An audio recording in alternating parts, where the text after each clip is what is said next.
Chapter 5: Optical Illusions. As I have alluded to what my family termed my optical illusions, I think it as well to describe a few of them, which appeared by the context to be something more than a mere temporary disturbance of my visual organs. I will pass over such as might be traced, truly or otherwise, to physical causes, and confine myself to those which were subsequently proved to be the reflection of something that, unknown to me, had gone before. In 1875 I was much engaged in giving dramatic readings in different parts of the country, and I visited Dublin for the first time in my life, for that purpose, and put up at the largest and best frequented hotel there. Through the hospitality of the residents and the duties of my professional business, I was engaged both day and night, and when I did get to bed, I had every disposition to sleep, as the saying is, like a top. But there was something in the hotel that would not let me do so. I had a charming bedroom, cheerful, bright and pretty, and replete with every comfort, and I would retire to rest deadbeat, and fall off to sleep at once, to be waked perhaps half a dozen times a night by that inexplicable something, or nothing, that rouses me whenever I am about to enjoy an optical illusion. And to see figures, sometimes one, sometimes two or three, sometimes a whole group standing by my bedside and gazing at me with looks of the greatest astonishment, as much as to ask what right I had to be there. But the most remarkable part of the matter to me was, that all the figures were those of men, and military men, to whom I was too well accustomed to be able to mistake. Some were officers and others soldiers, some were in uniform, others in undress, but they all belonged to the army, and they all seemed to labor under the same feeling of intense surprise at seeing me in the hotel. These apparitions were so lifelike and appeared so frequently, that I grew quite uncomfortable about them. For however much one may be used to see optical illusions, it is not pleasant to fancy there are about 20 strangers gazing at one every night as one lies asleep. Spiritualism is, or was, a tabooed subject in Dublin, and I had been expressly cautioned not to mention it before my new acquaintances. However, I could not keep entire silence on this subject, and dining en famille one day, with a hospitable family of the name of Robinson, I related to them my nightly experiences at the hotel. Father, mother, and son exclaimed simultaneously. "Good gracious," they said, "don't you know that that hotel was built on the site of the old barracks?"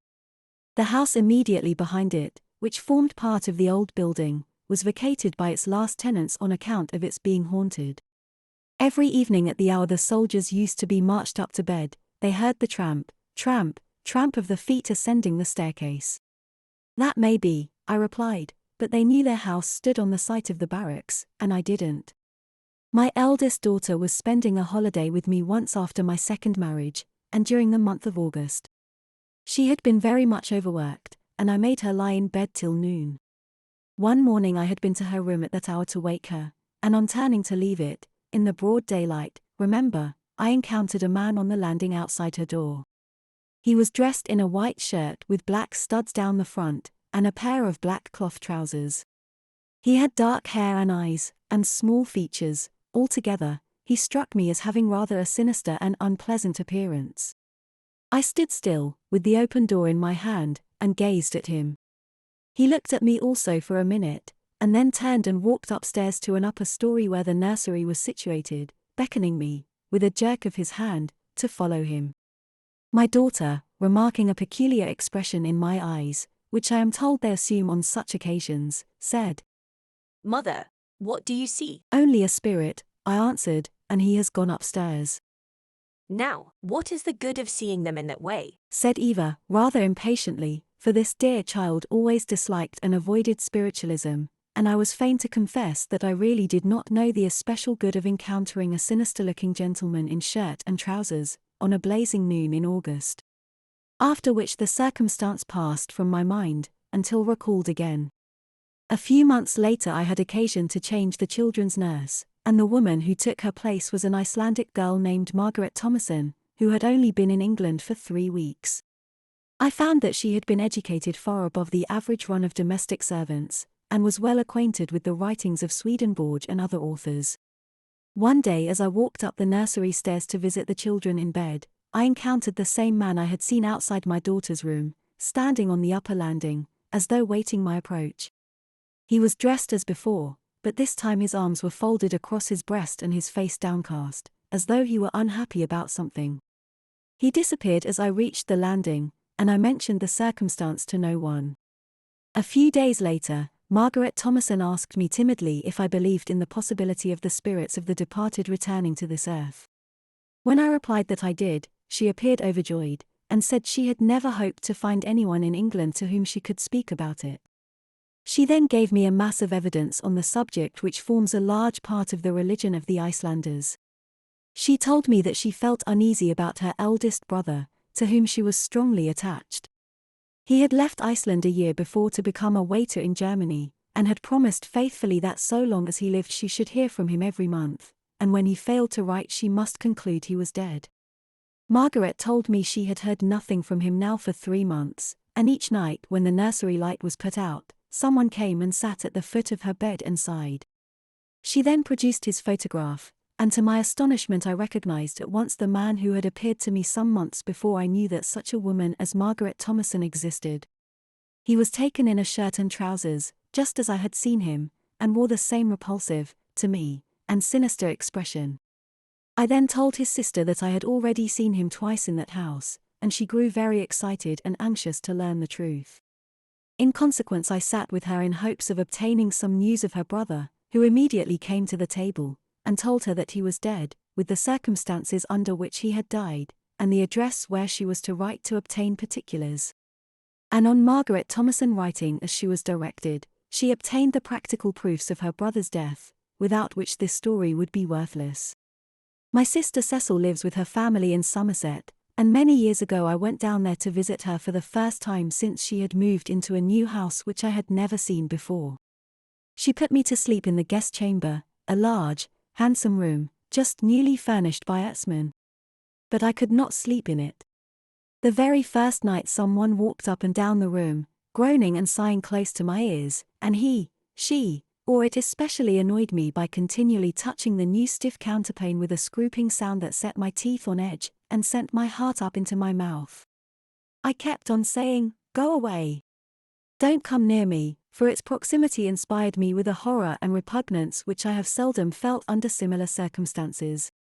I did not say anything at first to my sister, who was rather nervous on the subject of bogies, but on the third night I could stand it no longer, and told her plainly the room was haunted, and I wished she would put me in her dressing room, or with her servants, sooner than let me remain there, as I could get no rest.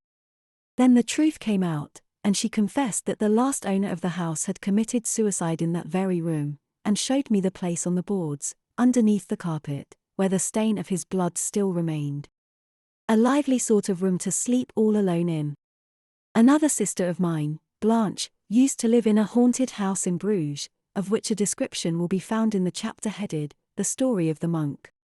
Long, however, before the monk was heard of, I could not sleep in her house on account of the disturbances in my room, for which my sister used to laugh at me.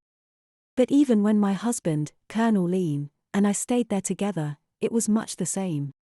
One night I waked him to see the figure of a woman, who had often visited me, standing at the foot of the bed. She was quaintly attired in a sort of leathern bodice or jerkin, laced up the front over a woolen petticoat of some dark colour. She wore a cap of Mechlin lace, with the large flaps at the side, adopted by Flemish women to this day. Her hair was combed tightly off her forehead, and she wore a profusion of gold ornaments.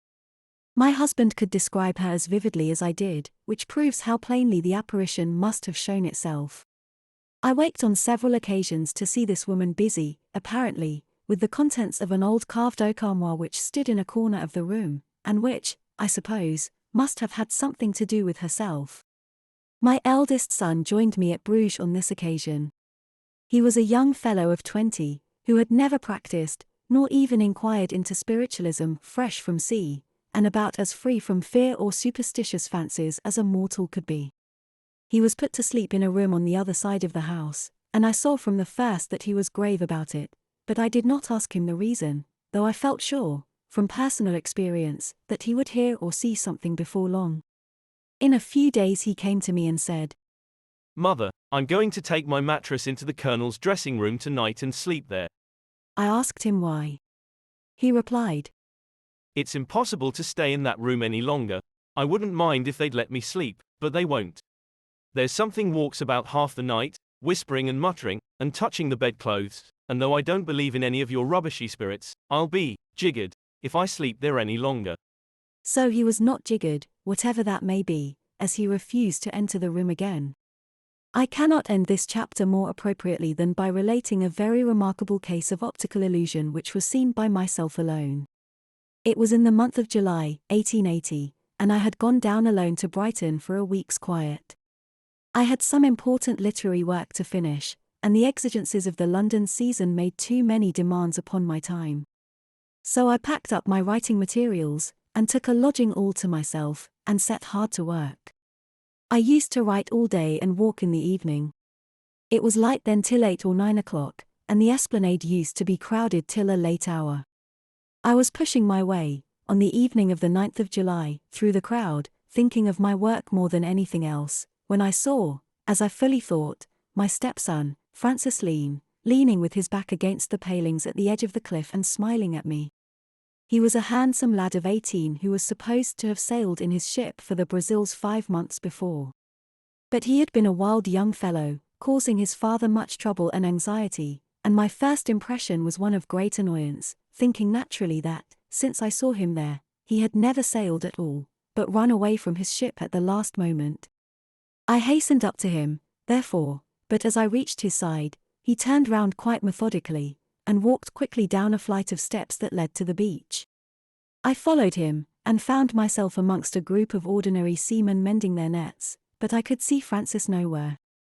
I did not know what to make of the occurrence, but it never struck me that it was not either the lad himself or someone remarkably like him. The same night, however, after I had retired to bed in a room that was unpleasantly brilliant with the moonlight streaming in at the window, I was roused from my sleep by someone turning the handle of my door, and there stood Francis in his naval uniform, with the peaked cap on his head, smiling at me as he had done upon the cliff. I started up in bed intending to speak to him, when he laid his finger on his lips and faded away. This second vision made me think something must have happened to the boy, but I determined not to say anything to my husband about it until it was verified. Shortly after my return to London, we were going, in company with my own son, also a sailor, to see his ship which was lying in the docks, when, as we were driving through Poplar, I again saw my stepson Francis standing on the pavement and smiling at me. That time I spoke. I said to Colonel Lean, I am sure I saw Francis standing there. Do you think it is possible he may not have sailed after all? But Colonel Lean laughed at the idea. He believed it to be a chance likeness I had seen. Only the lad was too good-looking to have many duplicates in this world. We visited the seaside after that, and in September, whilst we were staying at Folkestone, Colonel Lean received a letter to say that his son Francis had been drowned by the upsetting of a boat in the surf of the Bay of Callao, in the Brazils, on the 9th of July, the day I had seen him twice in Brighton, 2 months before we heard that he was gone. Chapter 6 on Scepticism. There are 2 classes of people who have done more harm to the cause of spiritualism than the testimony of all the scientists has done good, and those are the enthusiasts and the skeptics. The first believe everything they see or hear. Without giving themselves the trouble to obtain proofs of the genuineness of the manifestations, they rush impetuously from one acquaintance to the other, detailing their experience with so much exaggeration and such unbounded faith, that they make the absurdity of it patent to all. They are generally people of low intellect, credulous dispositions, and weak nerves. They bow down before the influences as if they were so many little gods descended from heaven, instead of being, as in the majority of instances, spirits a shade less holy than our own, who, for their very shortcomings, are unable to rise above the atmosphere that surrounds this gross and material world. These are the sort of spiritualists whom Punch and other comic papers have very justly ridiculed. Who does not remember the picture of the afflicted widow, for whom the medium has just called up the departed Jones? Jones, she falters, are you happy? Much happier than I was down here, growls Jones. Oh. Then you must be in heaven. On the contrary, quite the reverse, is the reply. Who also has not sat a séance where such people have not made themselves so ridiculous as to bring the cause they profess to adore into contempt and ignominy? Yet to allow the words and deeds of fools to affect one's inward and private conviction of a matter would be tantamount to giving up the pursuit of everything in which one's fellow creatures can take a part. The second class to which I alluded, the skeptics, have not done so much injury to spiritualism as the enthusiasts, because they are, as a rule, so intensely bigoted and hard-headed, and narrow-minded, that they overdo their protestations, and render them harmless. The skeptic refuses to believe anything, because he has found out one thing to be a fraud. If one medium deceives, all the mediums must deceive. If one séance is a failure, none can be successful. If he gains no satisfactory test of the presence of the spirits of the departed, no one has ever gained such a test. Now, such reason is neither just nor logical. Again, a skeptic fully expects his testimony to be accepted and believed, yet he will never believe any truth on the testimony of another person. And if he is told that, given certain conditions, he can see this or hear the other, he says, "No. I will see it and hear it without any conditions, or else I will proclaim it all a fraud." In like manner, we might say to a savage, on showing him a watch, "If you will keep your eye on those hands, you will see them move round to tell the hours and minutes," and he should reply, "I must put the watch into boiling water, those are my conditions, and if it won't go then, I will not believe it can go at all." I don't mind a man being a skeptic in spiritualism. I don't see how he can help, considering the belief in which we are reared, being a skeptic, until he has proved so strange a matter for himself. But I do object to a man or a woman taking part in a séance with the sole intention of detecting deceit, not when it has happened, but before it has happened, of bringing an argumentative, disputatious mind, full of the idea that it is going to be tricked and humbugged into, perhaps, a private circle who are sitting, like Rosa Dartle, simply for information, and scattering all the harmony and goodwill about him broadcast. He couldn't do it to a human assembly without breaking up the party. Why should he expect to be more kindly welcomed by a spiritual one? I have seen an immense deal of courtesy shown under such circumstances to men whom I should have liked to see kicked downstairs. I have seen them enter a lady's private drawing room, by invitation, to witness manifestations which were never, under any circumstances, made a means of gain, and have heard them argue, and doubt, and contradict, until they have given their hostess and her friends the lie to their faces. And the world in general would be quite ready to side with these, so-called, gentlemen, not because their word or their wisdom was better worth than that of their fellow guests, but because they protested against the truth of a thing which it had made up its mind to be impossible. I don't mind a skeptic myself, as I said before, but he must be unbiased, which few skeptics are. As a rule, they have decided the question at issue for themselves before they commence to investigate it. I find that few people outside the pale of spiritualism have heard of the Dialectical Society, which was a scientific society assembled a few years ago for the sole purpose of inquiring into the truth of the matter. It was composed of 40 members, 10 lawyers, 10 scientists, 10 clergymen, and 10 chemists. I think that was the arrangement, and they held 40 séances, and the published report at the close of them was, that not one of these men of learning and repute could find any natural cause for the wonders he had witnessed. I know that there are 1,000 obstacles in the way of belief. The extraordinarily contradictory manner in which Protestants are brought up, to believe in one and the same breath that spirits were common visitants to earth at the periods of which the Bible treats, but that it is impossible they can return to it now, although the Lord is the same yesterday, today, and forever. The conditions of darkness for the creation of materialized spirits, and the resemblance they sometimes bear to the medium, are two fearful stumbling blocks.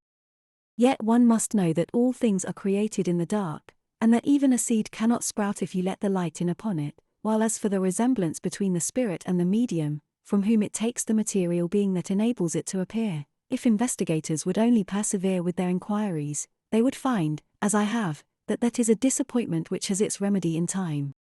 When people call on me to explain such things, I can only say that I know no more how they come than they do, or that I know how I came, a living, sentient creature, into the world. Besides, as I have said before, I write these pages to tell only what I have seen, and not to argue how it came to pass that I saw it. I have a little story to tell here which powerfully illustrates the foregoing remarks. The lines, "A woman convinced against her will," is of the same opinion still, might have been penned with as much truth of skeptics. Men who are skeptical, i.e., so thoroughly wrapped up in conceit of their powers of judgment and determination that it becomes impossible for them to believe themselves mistaken, will deny the evidence of all their senses sooner than confess they may be in the wrong. Such an one may be a clever scientist or a shrewd man of business, but he can never be a genius. For genius is invariably humble of its own powers, and, therefore, open to conviction. But the lesser minds, who are only equal to grasping such details as may have been drummed into them by sheer force of study, appear to have no capability of stretching beyond a certain limit. They are hedged in and cramped by the opinions in which they have been reared, or that they have built up for themselves out of the petty material their brain affords them, and have lost their powers of elasticity. Thus far shalt thou go and no further, seems to be the fiat pronounced on too many men's reasoning faculties. Instead of believing the power of God and the resources of nature to be illimitable, they want to keep them within the little circle that encompasses their own brains. I can't see it, and therefore it cannot be. There was a time when I used to take the trouble to try and convince such men, but I have long ceased to do so. It is quite indifferent to me what they believe or don't believe. And with such minds, even if they were convinced of its possibility, they would probably make no good use of spiritual intercourse. For there is no doubt it can be turned to evil uses as well as to good. Some years ago I was on friendly terms with a man of this sort. He was a doctor, accounted clever in his profession, and I knew him to be an able arguist, and thought he had common sense enough not to eat his own words, but the sequel proved that I was mistaken. We had several conversations together on spiritualism, and as Dr. H. was a complete disbeliever in the existence of a God and a future life, I was naturally not surprised to find that he did not place any credence in the account I gave him of my spiritualistic experiences. Many medical men attribute such experiences entirely to a diseased condition of mind or body. But when I asked Dr. H. what he should think if he saw them with his own eyes, I confess I was startled to hear him answer that he should say his eyes deceived him. But if you heard them speak, I continued, I should disbelieve my ears. and if you touched and handled them, I should mistrust my sense of feeling. then by what means, I argued, do you know that I am Florence Marryat? You can only see me and hear me and touch me. What is there to prevent your senses misleading you at the present moment? But to this argument Dr. H. only returned a pitying smile, professing to think me, on this point at least, too feeble-minded to be worthy of reply, but in reality not knowing what on earth to say. He often, however, recurred to the subject of spiritualism, and on several occasions told me that if I could procure him the opportunity of submitting a test which he might himself suggest, he should be very much obliged to me. It was about this time that a young medium named William Haxby, now passed away, went to live with Mr. and Mrs. Olive in Angel Terrace, and we were invited to attend a séance given by him. Mrs. Olive, when giving the invitation, informed me that Mr. Haxby had been very successful in procuring direct writing in sealed boxes, and she asked me, if I wished to try the experiment, to take a secured box, with writing materials in it, to the séance, and see what would happen to it. Here was, I thought, an excellent opportunity for Dr. H.'s test, and I sent for him and told him what had been proposed. I urged him to prepare the test entirely by himself, and to accompany me to the séance and see what occurred, to all of which he readily consented. Indeed, he became quite excited on the subject, being certain it would prove a failure, and in my presence he made the following preparations. 1. Half a sheet of ordinary cream-laid notepaper and half a cedarwood black lead pencil were placed in a jeweller's cardboard box. 2. The lid of the box was carefully glued down all round to the bottom part. 3. The box was wrapped in white writing paper, which was gummed over it. 4. It was tied 8 times with a peculiar kind of silk made for tying up arteries, and the 8 knots were knots known to, as Dr. H. informed me, medical men only. 5. Each of the 8 knots was sealed with sealing wax, and impressed with Dr. H.'s crest seal, which he always wore on his watch chain. 6. The packet was again folded in brown paper, and sealed and tied to preserve the inside from injury. When Dr. H. had finished it, he said to me, If the spirits or anybody can write on that paper without cutting the silk, I will believe whatever you wish. I asked, are you quite sure that the packet could not be undone without your detecting it? His answer was, That silk is not to be procured except from a medical man. It is manufactured expressly for the tying of arteries. And the knots I have made are known only to medical men. They are the knots we use in tying arteries. The seal is my own crest, which never leaves my watch chain, and I defy anyone to undo those knots without cutting them, or to tie them again, if cut. I repeat, if your friends can make, or cause to be made, the smallest mark on that paper, and return me the box in the condition it now is, I will believe anything you choose. and I confess I was very dubious of the result myself, and almost sorry that I had subjected the doctor's incredulity to so severe a test. On the evening appointed we attended the séance, Dr. H. taking the prepared packet with him. He was directed to place it under his chair, but he tied a string to it and put it under his foot, retaining the other end of the string in his hand. The meeting was not one for favorably impressing an unbeliever in spiritualism. There were too many people present, and too many strangers. The ordinary manifestations, to my mind, are worse than useless, unless they have been preceded by extraordinary ones, so that the doctor returned home more skeptical than before, and I repented that I had taken him there.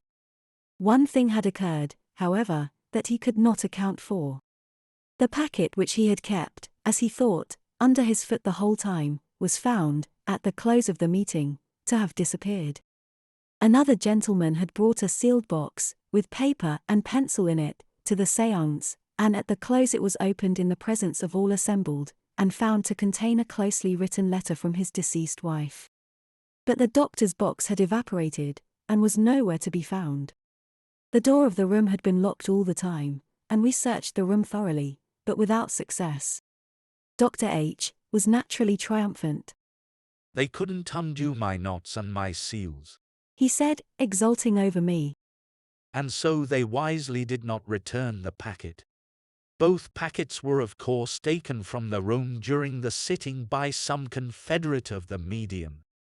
The other one was easily managed, and put back again. Mine proved unmanageable, and so they have retained it. I knew it would be so. And he twinkled his eyes at me as much as to say, I have shut you up. You will not venture to describe any of the marvels you have seen to me after this. Of course the failure did not discompose me, nor shake my belief. I never believed spiritual beings to be omnipotent, omnipresent, nor omniscient. They had failed before, and doubtless they would fail again. But if an acrobatic performer fails to turn a double somersault onto another man's head 2 or 3 times, it does not falsify the fact that he succeeds on the 4th occasion. I was sorry that the test had been a failure, for Dr. H.'s sake, but I did not despair of seeing the box again. And at the end of a fortnight it was left at my house by Mr. Olive, with a note to say that it had been found at morning on the mantelpiece in Mr. Haxby's bedroom, and he lost no time in returning it to me. It was wrapped in the brown paper, tied and sealed, apparently just as we had carried it to the séance in Angel Terrace, and I wrote at once to Dr. H., announcing its return, and asking him to come over and open it in my presence.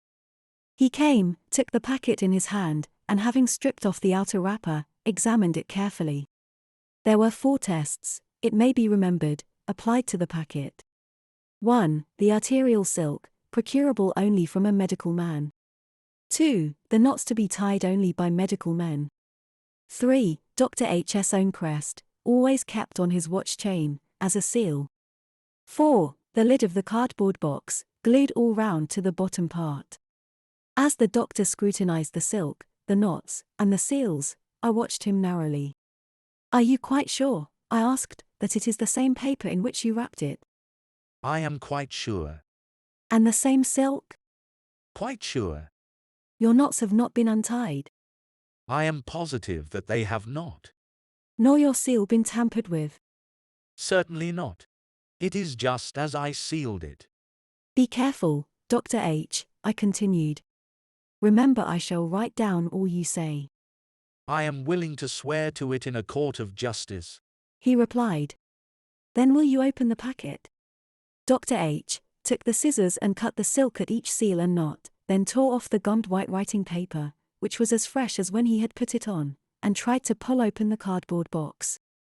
But as he could not do this in consequence of the lid being glued down, he took out his penknife and cut it all round. As he did so, he looked at me and said, "Mark my words. There will be nothing written on the paper. It is impossible." He lifted the lid, and behold, the box was empty.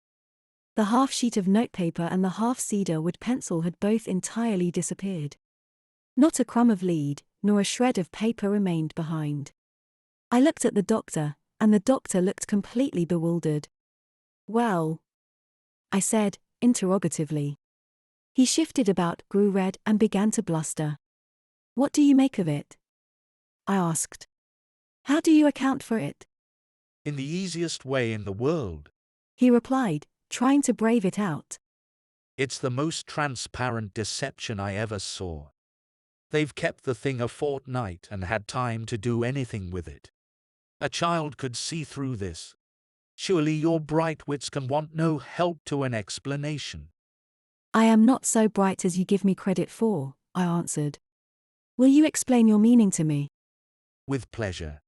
They have evidently made an invisible slit in the joining of the box cover, and with a pair of fine forceps drawn the paper through it, bit by bit. For the pencil, they drew that by the same means to the slit and then pared it, little by little, with a lancet, till they could shake out the fragments." "That must have required very careful manipulation," I observed. "Naturally. But they've taken a fortnight to do it in." "But how about the arterial silk?" I said. "They must have procured some from a surgeon. "And your famous knots?" They got some surgeon to tie them." "But your crest and seal?" "Oh, they must have taken a facsimile of that in order to reproduce it. It is very cleverly done, but quite explicable." "But you told me before you opened the packet that you would take your oath in a court of justice it had not been tampered with." "I was evidently deceived." "And you really believe, then, that an uneducated lad like Mr. Haxby would take the trouble to take impressions of seals and to procure arterial silk and the services of a surgeon, in order, not to mystify or convert you, but to gratify me, whose box he believes it to be?" "I am sure he has done so." "But just now you were equally sure he had not done so. Why should you trust your senses in one case more than in the other? And if Mr. Haxby has played a trick on me, as you suppose, why did you not discover the slit when you examined the box, before opening?" "Because my eyes misled me." "Then after all," I concluded, "the best thing you can say of yourself is that you, a man of reputed science, skill, and sense, and with a strong belief in your own powers, are unable to devise a test in which you shall not be outwitted by a person so inferior to yourself in age, intellect, and education as young Haxby. But I will give you another chance. Make up another packet in any way you like. Apply to it the severest tests which your ingenuity can devise, or other men of genius can suggest to you, and let me give it to Haxby and see if the contents can be extracted, or tampered with a second time." "It would be useless," said Dr. H. "If they were extracted through the iron panels of a fireproof safe. I would not believe it was done by any but natural means." "Because you do not wish to believe," I argued. "You are right. He confessed. I do not wish to believe. If you convinced me of the truth of spiritualism, you would upset all the theories I have held for the best part of my life. I don't believe in a God, nor a soul, nor a future existence, and I would rather not believe in them.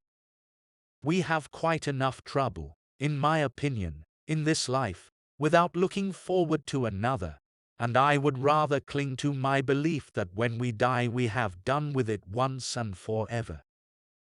So there ended my attempt to convince Dr. H., and I have often thought since that he was but a type of the genus skeptic. In this world, we mostly believe what we want to believe, and the thought of a future troubles us in proportion to the lives we lead here. It must often strike spiritualists, who mostly look forward to the day of their departure for another world, as a schoolboy looks forward to the commencement of the holidays, as a very strange thing, that people, as a rule, evince so little curiosity on the subject of spiritualism. The idea of the spirits of the departed returning to this world to hold communication with their friends may be a new and startling one to them, but the very wonder of it would make one expect to see them evince a little interest in a matter which concerns us all. Yet the generality of Carlyle's British millions either pooh-pooh the notion as too utterly ridiculous for their exalted minds to entertain, or inform you, with superior wisdom, that if spiritualism is true, they cannot see the use of it, and have no craving for any further knowledge. If these same people expected to go to Canada or Australia in a few months' time, how eagerly they would ask questions concerning their future home, and procure the best information on what to do, whilst they remained in England, in order to fit themselves for the journey and the change.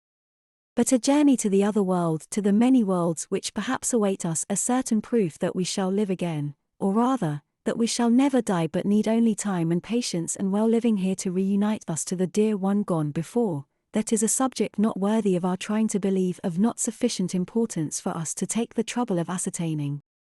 I pity from my soul the men and women who have no dead darling buried in their hearts whom they know they shall meet in a home of God's own choosing when this life ends. The old, cold faiths have melted away beneath the sun of progress. We can no longer be made to believe, like little children, in a shadowy indefinite heaven where the saints sit on damp clouds with harps in their hands forever singing psalms and hymns and heavenly songs. That sort of existence could be a heaven to none, and to most it would be a hell. We do not accept it now, any more than we do the other place, with its typical fire and brimstone, and pitchforking devils with horns and tails. But what has religion given us instead? Those whose common sense will not permit them to believe in the parson's heaven and hell generally believe, like Dr. H., in nothing at all. But spiritualism, earnestly and faithfully followed, leaves us in no doubt. Spiritualists know where they are going to. The spheres are almost as familiar to them as this earth. It is not too much to say that many live in them as much as they do here, and often they seem the more real, as they are the more lasting of the two. Spiritualists are in no manner of doubt who their eyes will see when opening on another phase of life.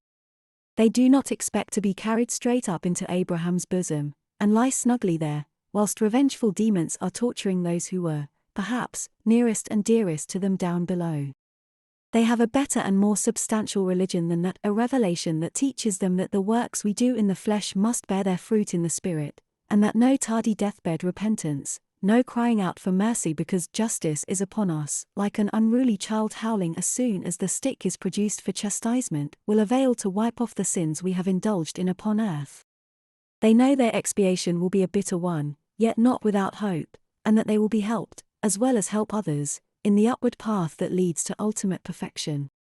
The teaching of spiritualism is such as largely to increase belief in our Divine Father's love, our Saviour's pity, and the angels' ministering help. But it does more than this, more than any religion has done before. It affords the proof, the only proof we have ever received, and our finite natures can accept, of a future existence. The majority of Christians hope and trust, and say they believe. It is the spiritualist only that knows. I think that the marvelous indifference displayed by the crowd to ascertain these truths for themselves must be due, in a large number of instances, to the unnatural but universal fear which is entertained of death and all things connected with it. The same people who loudly declaim again the possibility of seeing a ghost, shudder at the idea of doing so. The creature whom they have adored and waited on with tenderest devotion passes away, and they are afraid to enter the room where his body lies. That which they clung to and wept over yesterday, they fear to look at or touch today, and the idea that he would return and speak to them would inspire them with horror. But why afraid of an impossibility? Their very fears should teach them that there is a cause.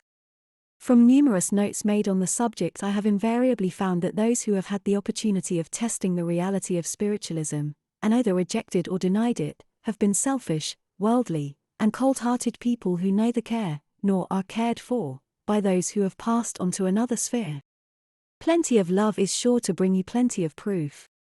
The mourners, who have lost sight of what is dearest to them, and would give all they possess for one more look at the face they loved so much, or one more tone of the voice that was music to their ears, are only too eager and grateful to hear of a way by which their longings may be gratified, and would take any trouble and go to any expense to accomplish what they desire. It is this intense yearning to speak again with those that have left us, on the part of the bereaved, that has led to chicanery on the part of media in order to gratify it. Wherever money is to be made, unfortunately cheating will step in, but because some tradesmen will sell you brass for gold is no reason to vote all jewelers thieves. The account of the raising of Samuel by the witch of Endor is an instance that my argument is correct. The witch was evidently an impostor, for she had no expectation of seeing Samuel, and was frightened by the apparition she had evoked, but spiritualism must be a truth, because it was Samuel himself who appeared and rebuked Saul for calling him back to this earth. What becomes, in the face of this story, of the impassable gulf between the earthly and spiritual spheres? That atheists who believe in nothing should not believe in spiritualism is credible, natural, and consistent. But that Christians should reject the theory is tantamount to acknowledging that they found their hopes of salvation upon a lie. There is no way of getting out of it.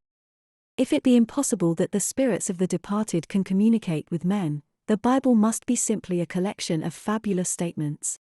If it be wrong to speak with spirits, all the men whose histories are therein related were sinners, and the Almighty helped them to sin. And if all the spirits who have been heard and seen and touched in modern times are devils sent on earth to lure us to our destruction, how are we to distinguish between them and the greatest spirit of all, who walked with mortal Adam and Eve in the Garden of Eden? Oh! Yes!